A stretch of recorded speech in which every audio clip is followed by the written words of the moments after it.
మనం ఎవరికైనా సరే చెప్తాం ఈ తప్పు చేయొద్దు అని, వాళ్ళు చేస్తానే ఉంటారు జీవితంలో. ఒక రకంగా if you want to get rid of something bad, this is another good technique. ఏదైనా ఒక చెడుని విసర్జించాలంటే చెడు విసర్జించు మాటికి అంటే అది పని చేస్తా లేదు తెలియదు, కానీ పని చేయొచ్చు పని చేయకపోవచ్చు, కానీ ఆ మాట అనే బదులు మంచితో నింపారనుకోండి.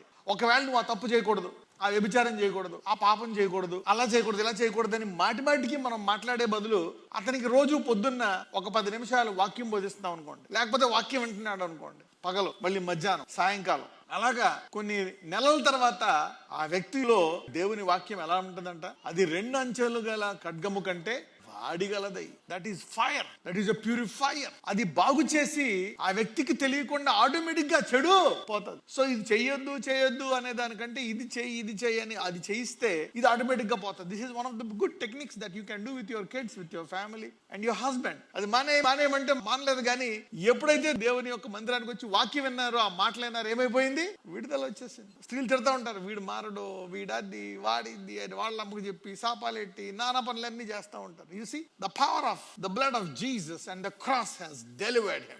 I see the dimension how Jesus sees.